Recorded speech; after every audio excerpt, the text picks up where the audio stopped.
Hey guys, Aaron Cybertron Zhang here, and today I'm back with another episode of Road to Ranked where I climb the online VGC 20 ladder and provide live commentary as I go.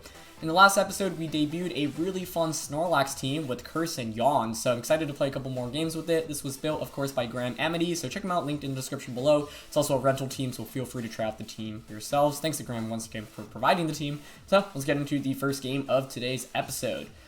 Okay, we are up against a lot of what looks like was super meta before the hidden ability starters were released. So you have, double Shadow Sneak into Weakness Policy Dragapult, Primarina, which I wouldn't be surprised if it were Life Orb, Assault Vest, Throat Spray, any of those items, maybe a Berry as well. And then Ferrothorn, which often wants to run leftovers, Iron Defense, Body Press. So, how do I get around this? Whimsicott Venusaur is actually kind of a compelling lead because I can just go for Sleep Powder immediately. Because of the Ferrothorn, oh man, Ferrothorn is actually a really tricky Pokemon to go up against here. Like, we have Arcanine, but the thing is, even after a single Iron Defense, we don't do that much damage with Flare Blitz. I'm leaning towards Whimsicott Venusaur. Cinderace doesn't seem like a terrible Pokemon to Dynamax here. We have Steel Fighting, which is pretty good coverage. I could go with Curslax instead to beat the Also, I have Cinderace. I don't really know how comfortable they are with Ferrothorn in the first place. I'm actually going to try Snorlax again. That's what I said in the second game of yesterday's episode. It's exactly what we needed. So let's see if we can keep up the win streak with it. So yeah, let's jump into today's episode. As always, if you guys enjoy, please share support by leaving a like. Thanks once again to Graham for showing me this team. Go check him out, guys. He is the runner-up from the 2019 North American International Championships. He also got top 16 at Worlds. One of the best players from Australia and really in the world.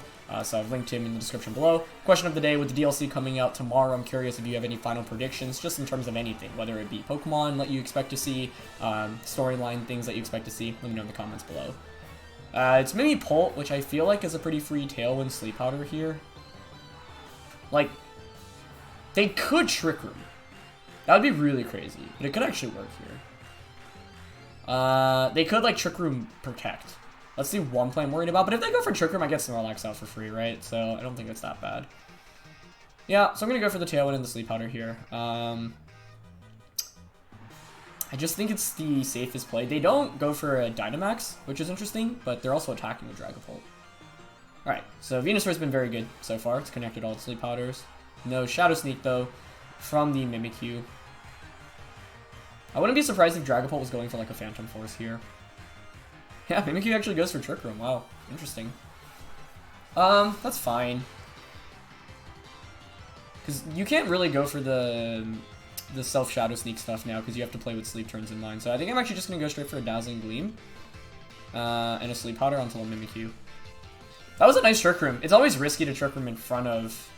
well, I mean, for two reasons. One, you have the Dragapult out, but two, in front of something like in Taunt and Sleep Powder. But nice play by my opponent. I think I just really had to respect the Weakness Policy stuff, though. So Dragapult switches out into Arcanine. Okay. I could have maybe actually doubled up on Dragapult, gone for another Sludge Bomb into that slot. But, I mean, if we put Mimikyu to sleep, like, we're in a great spot, right? Because we can just switch out into Snorlax and taunt the Arcanine and just start cursing up.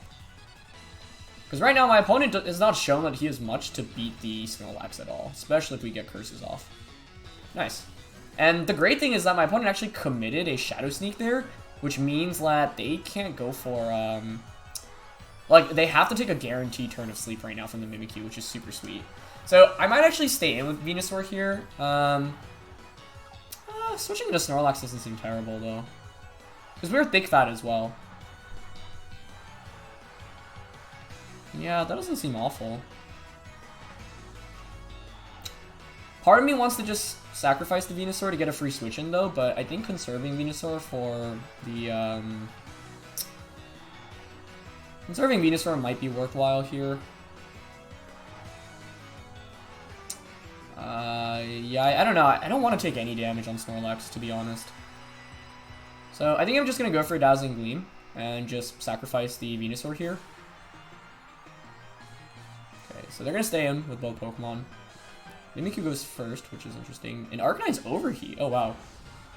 Targeting Whimsicott, too. So, expecting a Protect from the Venusaur, but we don't even have Protect. Yeah, I didn't want to switch into the Snorlax there, because I want Snorlax to come in for free. So it ends up working out even better as it's Shuka Berry on the Arcanine. I could have just gone for another Sleep Powder, and that might have been better, but at this point, like, I've already been lucky enough to hit some Sleep Powders. I wanted some chip damage there. Takes that like a champ with Shuka Berry, though, honestly. That's pretty impressive. Okay. Given that play, now I'm going to go for the taunt onto the Arcanine and switch Venusaur out into Snorlax. Yeah. The one risky thing about this is if they Shadow Sneak Whimsicott and Will-O-Wisp into the Venusaur. I do think that's relatively unlikely, though. So, we know it's Overheat Arcanine as well, which actually makes a lot of sense. You know, players are running like Flamethrower, Heat Wave, and Overheat to deal with Ferrothorn specifically. I'm really curious if my opponent has Ferrothorn because, like I said, I think they might not want to bring it into this matchup, considering the fact that I had 2 Fire types in Team Preview. But if we can get Snorlax out safely, if either Mimikyu doesn't wake up or it wakes up but doesn't go for Shadow Sneak and we get the taunt off, we're in pretty good shape. And if Arcanine doesn't go for a hard read and like Will-O-Wisp the Venusaur slot, we're also in good shape. But this was slightly risky because, yeah, I put myself at risk of a Will-O-Wisp. But looks like Arcanine's just going to go for a Protect. Okay, Mimikyu stays asleep. Nice. So Protect, Overheat. Tailwind Peter's out. I think I have to respect the fact that Mimikyu can wake up here, right? So I just don't want to get put to I don't want to get burned on the Snorlax. It is the last turn of Trick Room though, right? So like one way I can get around the burn right now, because I really want to Curse. I'd really like to Curse. But if Mimikyu wakes up and you get the Shadow Sneak onto Whimsicott and then the Will-O-Wisp onto Snorlax, that's pretty rough. So I'm actually thinking of just switching back out into the Cinderace. I could double switch here, actually. And I think I'm actually going to go for that. Despite this looking like a good position for Snorlax, like this Snorlax just really doesn't want to get burned, as we saw yesterday. So I think this double switch is actually relatively safe. And if you do stay in, go for the Shadow Sneak and the Will-O-Wisp. Yep. Then this next turn, now I have Cinderace pressure, so I can just go for like an Iron Head. Yep, there's Will-O-Wisp. Perfect. So that was exactly as expected. Which means now I can just go for a Sleep Powder into the Arcanine and go for an Iron Head onto the Mimikyu. Because I don't think Earth Power is knocking out that Arcanine. It's very specially defensive. Yeah. The reason I'm going for Sleep Powder and Arcanine, like, I know, like, you don't want to be super reliant on spamming Sleep, but in this game, like, it just covers the option of it switching out. If Arcanine knocks me out, then I get that free switch into the Snorlax. I actually think Snorlax is our main win condition in this game. But, yeah, we've confirmed 3 moves on the Arcanine: Overheat, Will-O-Wisp, Protect. I wouldn't be surprised to see, like, Snarl or Safeguard as the last one. But Arcanine's not really putting on much pressure with damage anymore. I don't even think an Overheat knocks us out. I could have maxed the... Yeah, Arcanine switches out, okay. Maybe back out into Dragon Bolt. Yeah, so what my opponent could go for here is just self-Shadow Sneak and hope to wake up the next turn. Oh no, they just Shadow Sneak the Cinderace. Okay. Makes sense. Alright, so at least the good thing here is that the Dragon Bolt won't get the weakness policy stuff going this time around. I wish we had max Airstream. If so, I would have probably maxed and just gone for the Airstream on the Mimikyu to guarantee to outspeed the Dragon Bolt, but I have Sucker Punch, right? And Dragon Bolt will take a ton of damage from Sucker Punch. Actually, it might just get the one-hit KO. Not after Intimidated, probably won't. Okay. How do I want to play this right now? Like, we have so many options this game, which is super interesting. I really do not want to click the Sleep Powder button much more, because it's just not very consistent to be reliant on that.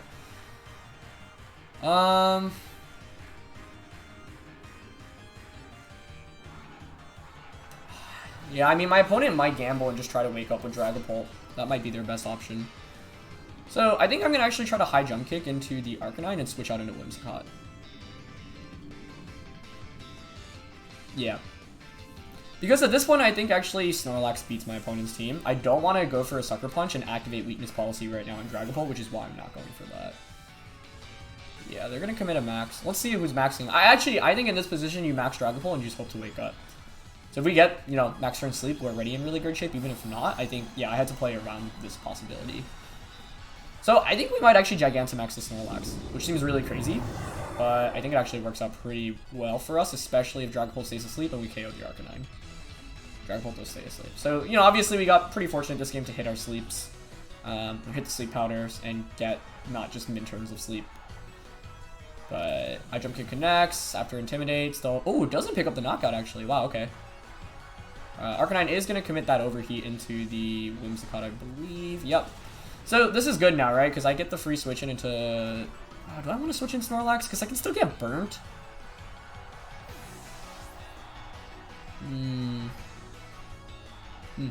Shame we missed out on that knockout. I think if we got that KO, Snorlax just wins this game at this point. I think I have to bring out Snorlax, though. I'm not sure I have another option here. Yeah. So, with that, I think I'm just going to go for Curse. And I might actually sacrifice the Venusaur, because I don't have Protect on that. This also resets the Intimidate. And then I can Protect to stall out the last turn of Dragapult's max. So, I'm probably still going to end up getting burnt here, unfortunately. Yeah, because the high jump kick actually... That's a very bulky Venusaur. Hung on from that high jump kick and that Earth Power with the Chocoberry, so clutch plays there. Dragapult stays asleep, though, which is, yeah, why, you know, it's risky to just max it in that position. So I could have just stayed in with Cinderace and risked the attacking there, but I had to cover for the option of Dragapult waking up, and I'm fine with Snorlax getting burnt at this point, I think. Am I fine with it? Yeah, I think it's okay. Yeah. I just have to make sure to not activate Weakness Policy in the Dragapult here immediately. So let's go for the KO onto Arcanine here. I'm going to go for a Lariat into it, and Sleep Powder into Dragapult. It's going to wake up here, so if it targets Snorlax, I can just put it back to sleep. I think, I don't know, if I stayed in with the Cinderace there, and Dragapult does wake up, not only do I lose Cinderace, but I also get burnt, right? So that last play, like, we've been very lucky with sleep turns this game. Arcanine actually switches out, which I think is a good play, into Primarina. Okay, we haven't maxed yet, but that Primarina might be a problem. Just gonna opt for Airstream here, giving the Primarina the speed boost as well. Yeah, that burn really messed this up. I should have played better around that option, I guess. Because now the problem is that your Dragapult outspeeds as well. Or sorry, the I don't think Primarina will outspeed the Cinderace. I'd be surprised if it did, but like, I just don't do any damage with Snorlax right now. So the question is, who do I Dynamax? Because it actually might have to be Cinderace, as crazy as that seems. If I Dynamax Cinderace, what can I even go for? Max Darkness? Max Darkness will get the KO onto the Dragapult, but the Dragapult might opt to Phantom Force here. I'm going to go for Yawn here onto the Primarina for sure. I think I might have to max Cinderace here. Yeah. I'm gonna max it and just go for a Max Darkness on... I feel like Dragapult here would really... Would you go for Dragon Darts? That doesn't seem like a terrible play, but you could Phantom Force? Oh, he actually switches out. Okay. So with that, we get the Knockout and the Yawn, which is pretty good. I think Cinderace still outspeeds Primarina, depending on how it's trained. This game was really intense, but I feel like I had a lot of resources that I didn't really maximize my play here. I feel like with how early of a lead we had, I should have just been able to take control of this game, so I don't feel super good about how I played it, but it is a brand new team, so still getting the hang of it. And I also, like, you never want to be super reliant on sleep turns, so I was always assuming, like, minimum turns of sleep and trying to play around that option. We just so happen to actually get pretty lucky. Oh, I guess they could just go for a Moonblast on the Cinderace if they expect Max Darkness. That would be really bad, wouldn't it? Yeah. Let's see if they predict it and go for a Moonblast on the Cinderace. Because I think it's, like, not super common to see a Max Darkness there, but it would make a lot of sense here. They go for Hydro Cannon, okay. Interesting. Alright, Snorlax might be able to pull this off then. It's going to be really close, but we are going to be able to get the Yawn off here, and Primarina's also Life Orb. Okay, interesting. So, it would have been better to have gone for, like, Steel Spike, probably. But that's fine. I guess the problem now is it's 2v1 and I'm burnt. If I weren't burnt, I'd actually feel pretty good about my positioning right now. We know Dragapult's weakness policy, so that's not really doing much damage to us. Let me go for another Curse. Actually, I think we might just need to go for Double Edges onto this Primarina at this point. I do so little damage though. Curse also helps us against the Dragapult. Dragapult probably Dragon Darts in this position, right? I'm not sure Snorlax can 2v1 here. Not without recovery. That burn was what did it for us, so I needed to avoid the burn, I think. Curse or Double Edge here. Let's see how much Double Edge does. Because, like, Primarina is still the main threat, right? Like, Dragapult shouldn't do much damage to us. And he actually protects, which is good, too. Okay. So... it's not bad damage, but... I think at this point, Primarina is opting to Hydro Cannon. The good thing is... yeah, that's the first turn of sleep. I should have actually cursed them. I have to knock out this Primarina. Dragapult shouldn't do much damage to us because we got the curse off. Let's see how much Darts does. I mean, we're max HP, max defense. 184 to 150. That's actually a little bit more than I would have expected. Which means I might have to even yawn the Dragapults. This is really intense. I think, like, my opponent should win this the majority of the time. It's one turn to sleep down from Primarina. I should have cursed last turn. Curse would have been a lot better because it gets me that defense boost, too. I think we fall short of a KO. It's so close. Yeah. I messed up by not cursing here in the late game. If I gone for a curse, then my Double Edge would be doing more, and I would be taking less damage from those Dragon Darts. Okay. 161 to 134. Yeah, that does 57 damage. So even though Primarina stays asleep, I don't think we even KO with Double Edge, and we don't have recovery. Hangs out with like 1 HP. Oh, well played. Well played.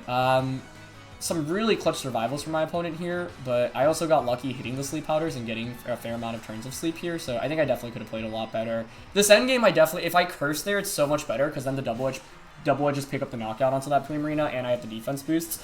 It still would be a hard endgame to navigate around the Dragapult, because these Dragon Darts are actually doing a fair amount of damage still, as Primarina manages to wake up anyway. But yeah, well played by my opponent. I was really expecting that high jump kick to pick up the knockout onto Arcanine. I think if I just stayed in with the Cinderace, gone for the target onto Arcanine, that would have also picked up the KO, but of course that's reliant on Dragapult staying asleep. So overall, just a really intense game. I think one in which I just needed to assess my win conditions a little bit better. I thought it'd be fine if the Snorlax got burned, but it just reduces its damage output by that much. So could have also gone for the sleep powder onto Arcanine. There were like 4 or 5 turns I think I could have done better in this game. Alright, getting into our next game of the day, we're up against some more hyper-offensive here stuff with Whimsicott. So Sableye, Charizard, Venusaur, Suncore with potential Sunny Day from the Sableye to set up the Sun for Charizard and Venusaur. Then you have Dracozolt and Pissimian, which were from Sage and Park's World Champion Invitational team all the way back in the very beginning of the metagame. So it kind of feels like 2 cores just kind of slapped next to each other, but let's see. The threat of Sableye is pretty tough here because it can of course Fake Out. We can't just lead Arcanine for an Intimidate immediately. I also have to respect the Sableye Charizard combination of just Sunny Day stuff coming out immediately. I think Arcanine might be good in the back here. Arcanine could be solid in the back. Part of me wants to lead Whimsicott, because we have Protect on the Whimsicott as well. So like I could go with Whimsicott Cinderace here. And have Arcanine in the back. Braviary just doesn't feel very good when my opponent has a Dracozolt. It does have a Lumberry, so I don't know. I mean, it helps me a little bit. Does my opponent go with the Dracozolt option? The more I think about it, the more I think actually we might need Braviary. Sure, there's Dracozolt, but how else do we really beat a lot of my opponent's team? Yeah, actually I'm going to go Whimsicott, Braviary, Arcanine, and Venusaur. The reason for the Venusaur here is because it gives us a potential Dynamax option, especially if my opponent maxes their Dracozolt, because then we can Max Quake them. If they set up the Sun through Sableye, then we can also take advantage of that, get some Sleep Powders off. So, yeah, let's see. Tricky matchup, though. I think when you're playing Hyper Offense, going up against opposing Hyper Offense can be scary, especially if they have better tools to deny you of getting speed control through, like, Tailwind. And Uzum's got Pessimian, so this is excellent for Braviary. Okay, nice. This is super good for Braviary, yeah. With this lead, I always like just going for the taunt onto the Whimsicott, because if we get it off, we're in such good shape, and even if we don't, it's not the end of the world. Especially because we'll have max Airstreams, and I don't think I need to really go first between me and my opponent. So, I think here I'm actually just going to go Taunt into Whimsicott, Max, and just Airstream into Passimian. They could even opt for a Taunt off of their own onto us. Passimian, you know, does carry Rockfall sometimes, but I don't think a Rockfall would KO the Braviary. This Braviary is pretty tanky. So, the one Pokemon that I thought we weren't going to bring originally ends up actually being very critical here. And I'm very glad we ended up bringing it because we don't have that Airstream on the Cinderace, so this is actually our best way of dealing damage to Passimian, especially if it Dynamaxes. My opponent does commit the Dynamax, so that's kind of what we want to see here. See, part of me is thinking I could have gone for Tailwind. Sorry, that last sentence does not sound like English. Because if I Tailwinded, then if my opponent Tailwinds, we just match Tailwinds. Because the problem here is if they Tailwind first and like get a Rockfall critical hit onto the Braviary. That's my one fear. Yeah, so they unfortunately do get Tailwind up first, but I can just Tailwind the next turn. I'll just guarantee outspeed anyway. I think going for Taunt in these positions is often worth it because if you get it off, you're just in such a big lead basically. It does have Rockfall, yeah, okay. That is going to go into Braviary. Yeah, it does just over half, but that's okay. I don't think Airstream was KOing anyway, so in effect, well, if Airstream does pick up one-hit KO, then I should have gone for Tailwind, but if it doesn't, then yeah, I don't really regret this. Yep, that's fine. So Passimian hangs on, but now I can just Tailwind this next turn. The Whimsicott is taunted, so can't even go for like a taunt onto our Whimsicott. Another Airstream should pick up the KO onto Passimian, and Passimians are almost always Assault Vested, so that's a guaranteed knockout onto that slot. So yeah, like if we get that taunt off, we basically guarantee my opponent just doesn't get Tailwind up, and we outspeed with everything in the subsequent turns. But here I'm just going to go for Tailwind and Airstream. Whimsicott's Sash is also, if it has Sash, is broken through that sand. We should survive a Moonblast on Braviary, and the thing that's risky about Moonblasting is if you Moonblast into Braviary, it could activate Defiant, which could be a super big deal. Looks like we're just going to stay in right now, so that's fine. If a Defiant goes off, I think we just win the game, honestly. Because Braviary has one more turn of max, outspeeds my opponent's entire team in this position. But this is good because even if there's some stuff in the back, like the stuff I was actually most afraid to see in this game was probably like either Whimsicott Drizzle or like Sableye Charizard lead with the Venusaur in the back. So the fact that neither of those came out was really good. And I think my opponent was basically trying to bait me into leading Arcanine, but yeah, obviously I didn't go for it.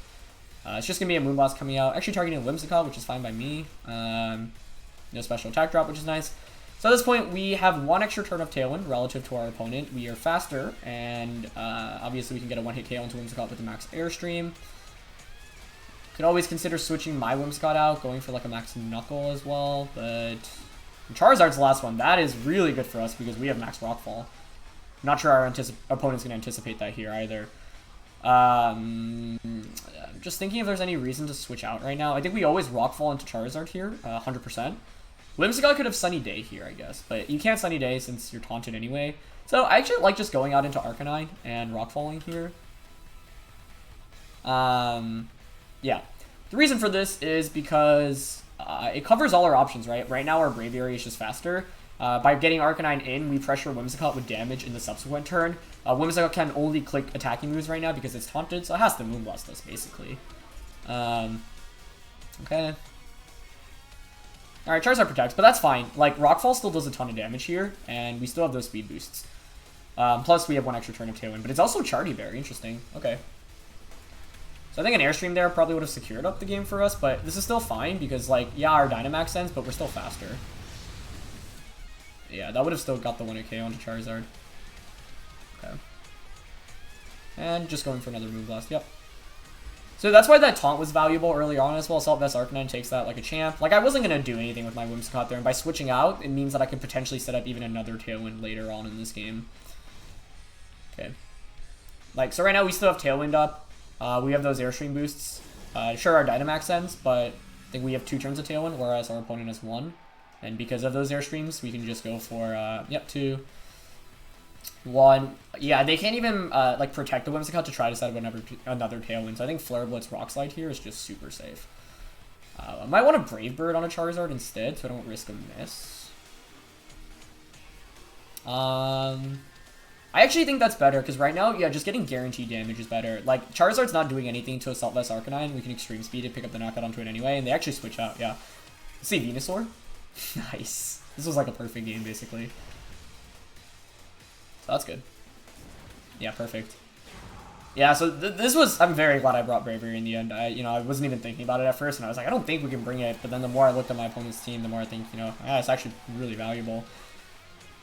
Yep, so Moonblast comes out here. It's going to knock out Braviary. But yeah, the Brave Bird covers every option there. Even a Dracozolt switching it into a stab-boosted Brave Bird takes a fair amount of damage, right? So that puts us in a pretty good spot. So we get Flare Blitz off. I'll pick up the KO onto Whimsicott. Nice. Okay. Now, obviously, Charizard's my opponent's last Pokemon. We still have another turn of Tailwind. We have Wild Charge on Arcanine. We have Assault Vest, so pretty much it's game over. Yeah. I'm just going to bring out my Whimsicott, because what my opponent's going to do this turn is protect the Charizard, but because we have Wild Charge, I can just Tailwind Wild Charge even after our Tailwind ends. So, I think this game is a good example of highlighting why staggering your Tailwind can be really, really important. You don't necessarily just always want to click Tailwind on turn 1, because if I click Tailwind on turn 1, I don't get that extra turn, and it doesn't actually give me anything more, right? Because it still plays out in the same order. The only thing it does help me is preventing a potential, like getting that Airstream damage off before a crit, basically. But risk versus reward wise, I think that's totally worth it to go for. So Charizard should always protect here, but there's no way to get around this, yeah. So we're gonna just Wild Charge Dazzling. Actually, Wild Charge Protect is safer here, yeah. Just to guarantee that we get a second Tailwind up for the Venusaur in the back. Because if I brought in the Venusaur here and I just went for Wild Charge Sludge Bomb, Charizard Protect, stalls out my Tailwind, and then you click Heat Wave. Maybe you get a crit. That could be huge. Oh, no, I don't even think a crit Heat Wave. Like, Charizard just shouldn't be able to beat Assault Vest Arcanine here. Yeah, so it doesn't even have to protect. We get the Wild Charge off, picks up the one-hit KO. Beautiful. So, good demonstration in, one, how good Braviary can be and how it can just really sweep through teams if you don't have any resists to flying, which was exactly the case here. Plus, two, just having the ability to stall out Tailwind, I think, was really essential. So, that was a very fast-paced game compared to our first one, so I think we'll play one more game in today's episode. Alright, getting into our third match of the day, we are up against Very Hard Trick Room, so it kind of reminds me of the first game from yesterday. In yesterday's game, Snorlax was absolutely essential. This time around, there is a Conkeldurr, which makes things a little bit tougher, but I think we still go with the same leads as yesterday, which was Venusaur Snorlax. I don't know who we maxed in this game, though. I think we'll go with the same mode as yesterday. Venusaur, Snorlax, Arcanine, Cinderace. I just can't bring Whimsicott into a matchup when there's Amodee with Psychic Terrain, and where my opponent almost guaranteed leads it. But what makes this matchup a little bit trickier than yesterday is that multiple Pokemon are special, right? You have Drampa and the G-Max Hat. I can't yawn G-Max Hat either, which is part of the problem. So Hat would actually be a very tough Pokemon to go up against right now, I think. The only way I could have gotten around Hat was actually... I don't even know, actually. Unfortunately, it's Hat and Needy. Okay, this is bad. You're almost always going to go for Follow Me. Yeah. I mean, I can Curse, and then I can max the Lax. That's actually what I'm thinking right now. I think we just Sleep Powder into Needy here, and Curse. Because the Curse at least ensures that we can just start outspeeding things under Trick Room. Yep, so there's Follow Me, no surprise there. Unless it's not Magic Bounce Hat. Is it Goggles? Nah, another Goggles and Needy. Okay. I shouldn't be too surprised by that, though. It's not exactly, like, crazy to see. The question is here, does my opponent just Psychic in a Venusaur? Because I think I might actually just have to start attacking with the Snorlax. I might even have to Gigantamax it here. Can't Curse as easily this time around. Can I just give up Venusaur here?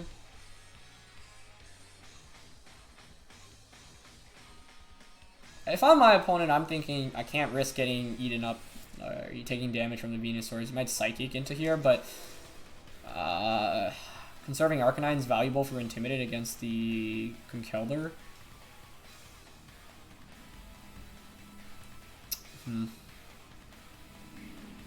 Yeah, the fact that it's Goggles is also tough, but that's no surprise to see. Especially after yesterday. Yeah, I guess I'll switch into Arcanine here. Go for Darkest Lariat into Indeedee. Try to get that out of the way. I didn't want to max this turn. Especially because I think there's a decent chance the Hat targets the Venusaur, so I don't really need that added bulk this turn anyway. Okay. Amodee goes for follow me. Yeah, that's fine. It's good. I'd prefer to see that over anything else. Get the Darkest Lariat off. Okay. The big question is who the hat targets here. I guess Max Darkness would have picked up a KO. Psychic into Arcanine. Yeah, okay. Nice. I mean, we actually take that pretty well. So that's good, because now what I can do is go for a Snarl, and another Darkest Lariat, I think. Yeah. The only question is whether I would want to max the Snorlax this turn if the hat decides to target my Snorlax with the Psychic. Could be worth it, honestly. I think I'm just gonna, yeah, go for Snarl and Lariat here. Even if you Psychic, I mean, it's not Life Orb, so it doesn't do that as much damage.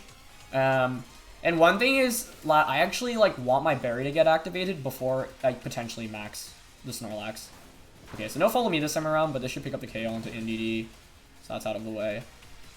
And now we basically have a fast Yawn against the other Pokemon on my opponent's team. They actually offer Dazzling Gleam, so that's kind of the best case option, I would say. The Snorlax doesn't take that much. Get a single target Snarl off here, which does some damage, but more importantly gets that special attack drop. So that's 2 turns of Trick Room gone from my opponent's end. We only have 2 turns to stall out now. Or I should say 3 turns if you include the very first turn, obviously. But it's weird that that's even counted as a turn. It does make some sense, though. Yeah, just not super intuitive to me. Rhyperior comes out, okay. Rhyperior, I mean, I think we want to just recycle Intimidate. Here's the weird thing. I don't think I want to max the Snorlax. I think I just want to double edge the hat. Maybe try to pick up a KO onto that. I might sack the Arcanine so that I can bring in Cinderace and just protect on the last turn. Yeah. So I'm going to double edge into hat. That might switch into Dusclops, which is my one fear. So Darkest Lariat might be better. I could also go for another Curse on Snorlax, or even Yawn onto Rhyperior, actually. Yawning Rhyperior is kind of compelling. Get a Flare Blitz into Hat. I actually like the Yawn onto Rhyperior, because I think Hat's not the one really doing damage right now, so it might want to switch out. Decides to stay in, okay. So I'm guessing that's a Rhyperior max. Yep. Okay. Rhyperior max is here. Yeah, I don't know, maybe double edging would have just been better. We get the Yawn off against Rhyperior. Psychic just comes out, okay, into Snorlax. That's fine. Activates our Berry. Yeah, I actually think we're in good shape now. Because what I can do now is just bring out Cinderace, protect the last turn as I double edge into the hat, and that's Dynamax over. He's actually opting for Knuckle. Oh, interesting. Okay, so doubling up onto the Lax. Makes sense. That's actually fine, though. Like, comes down to what my opponent's last Pokemon is. I suspect it's Dusclops, but I'll knock out the Redirection user. I've already knocked out the Redirection user. I get a big Flare Blitz off here. Can just go for another double edge, and of course the Rhyperior falls asleep after this turn. So that's really good. I don't know if +1 Darkest Lariat picks up the KO here, because I really want to go for that. Yeah, if it's Dusclops, then it's still kind of tricky, because if they wake up fast enough, things could get a little shaky, but here I think I'm just going to go for another Flare Blitz onto the hat and a double edge. Yeah. We've seen Psychic, Dazzling Gleam, Trick Room, which is, you know, the standard moves on hats. I'm not sure if it has Protect, but no Protect comes out, which is good. Snorlax comes out, picks up the KO with double edge, so that's good. I could have gone for double edge last turn, but I think the Yawn actually works more in our favor here now. It's going to be Max Quake this time around, okay.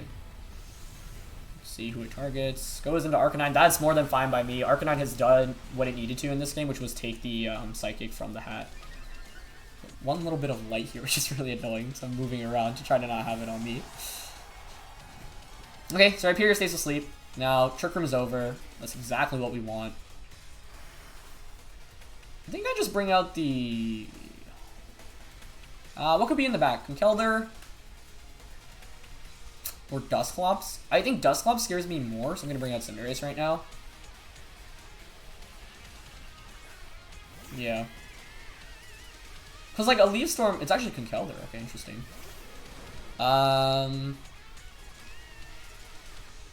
we're at +1 defense. I'm not sure he even KOs us. Yeah, I'm just gonna max go for a Steel Spike into the Conkeldurr. And Double Edge, I think. Because that gives us another defense boost. Then I get Venusaur in for free. I can just double up onto the Rhyperior. So I think this is fine. Conkeldurr obviously outspeeds our Snorlax now. Rhyperior has one more turn of max. You know what's interesting? My opponent could self-Mach Punch themselves if they want to like get the weakness policy activated on Rhyperior, which would be kind of cool. I think Max Steel Spike's the 2AK onto the Conkeldurr, and after the defense boost and Dynamax, there's no way like a fighting type attack knocks out the Cinderace. I'm not sure even they opt for a fighting type attack. If we had Max Flying here, I definitely would have just gone for that into the Conkeldurr. Pick up the KO onto that. He actually opts for Mach Punch onto Cinderace. Interesting. Okay. I think that should secure us with the game. I'm pretty sure this double up KOs, even if not after these defense boosts. I have to say that Mach Punch did do a lot of damage, though. Yeah, I think Double Edge should pick up the KO. So Snorlax was still so essential for us in this matchup, right? Like, after that single curse, you just outspeed an entire Trick Room team, and so many Trick Room Pokemon are still physical. Yeah, I think G-Max hat actually would have given us a lot more trouble, but they did not commit the max to it, which was very good for us. Nice. So we pick up the KO onto Conkeldurr. Rhyperior's max also ends now. It does not have any boosts. I do think I might play this next turn. I mean, we could just Steel Spike into that, right? Because then our Snorlax will be at +3 defense. I don't even think an Earthquake KOs us. We could just Darkest Lariat. Yeah, Steel Spike is fine. I mean, if they stay asleep, it's just instantly game over. Even if they wake up, though, and EQ, I think our Snorlax survives. Yeah, and then, like, obviously a Leaf Storm will just finish off right here after any chip damage. I'm just thinking if there's a way to win this game 100% of the time.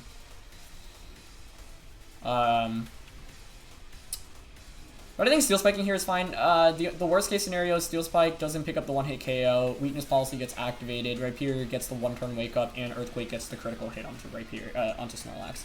But it looks like they were opting for Protect, so yeah. By opting for Protect, even if you Wake Up and get it, I think in that position you should actually always try to Earthquake instead of Protect. But since Steel Spike did that much damage, I think Earth Power Wish is going to pick up the KO onto Rhyperior anyway, so I think we're good no matter what. Yep, so is Weakness Policy. Yeah, so the reason why I don't think Protect is valuable there is because my Cinderace has one more turn of Dynamax, so even if you get the Protect off that turn, you're going to need a double Protect. Even with the double Protect, what do you do the subsequent turn, right? Iron Head just KO. So in that position, I think it's actually better to just try to Wake Up immediately with Rhyperior, get a crit Earthquake off against the Snorlax and go from there. But yeah. So you can see how valuable Snorlax is against hard Trick Room teams, and it's really interesting because this team is a hyper-offensive team, but this Snorlax, you know, which normally you don't see with, like, Utilize Under Tailwind or whatever, can be brought as a member to basically stop those setups that we are going up against, being able to outspeed pretty much every hard Trick Room Pokemon after a single curse. So, yeah, glad that Snorlax still gets to do some stuff in this one. I really wish I could have played better with it in that first game, because I think it was actually a really, really critical win condition, but didn't assess the board state very, very well. But yeah, that's gonna be it for this episode, guys. Thank you so much as always for watching. Leave a like if you enjoyed, and hope to see you soon. All right, peace.